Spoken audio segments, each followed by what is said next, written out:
Well,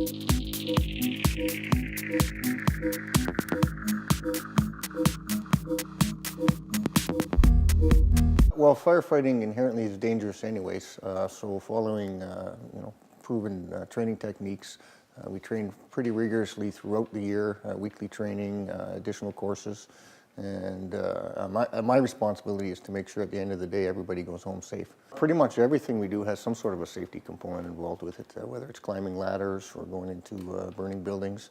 There's rules and regulations, as I mentioned, that must be followed. Proper PPE has to be worn. The buddy system, buddy checks, looking out for your partner, 2 in, 2 out kind of thing. You always have backup crews ready just in the event of something does go wrong. On a rescue scene, pylons around, making sure that the scene is safe. Everything we do has a safety component involved with it. Well, not only the fire service, but the city has a pretty stringent policy on health and safety, and I'm also on the Occupational Health and Safety Committee for the city, so we take safety pretty serious. Every incident is written up, every injury is reported, and we try to lessen them and we try to minimize, as often as they happen.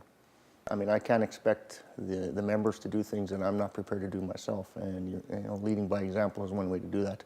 I've always worn a seatbelt even before the seatbelt law, so that's an easy thing for me to promote. Healthy living I promote. I don't smoke, so I promote that kind of stuff. But again, all the station officers also have to put that message out there too, that safety is everybody's concern. We're all safety officers. We just don't have one on a fire scene. We're all in charge of safety when we get there. The last thing we want is to see anybody get hurt, so we make it as safe as we can in what can be a hazardous and dangerous situation in the firefighting business anyways.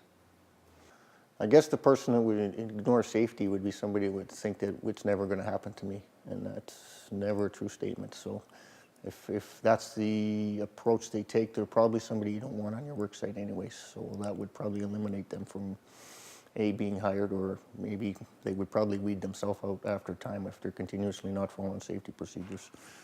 They could get themselves injured, hurt, or killed, or even worse, those around them. Well, I know my oldest guy, he's just recently got signed on, actually yesterday, to go into the oil patch, and I would hope that he's going to get the proper training that will allow him to do the job safely.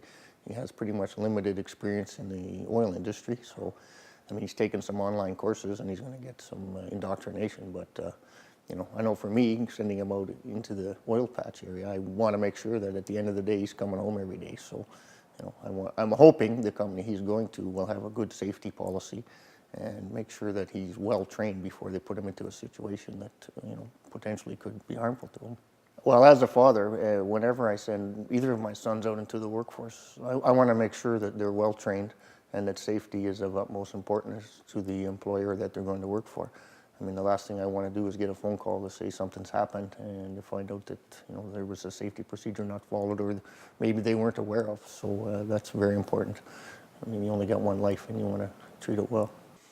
Every day you send them out, and every day you're hoping they're going to come home. So that is one of the things with parenting.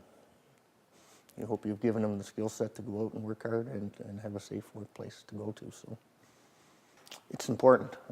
Don't take it for granted. Make sure you're up on all the safety things that are out there. Make sure if you're not sure of something, ask. If you find it unsafe, ask, and don't take it lightly. I guess as a firefighter, safety is inbred into us from the start. Everything we do has a safety component to it. So at the end of the day, it's not to be taken lightly, and it can save your life, and not following the rules can take your life. So.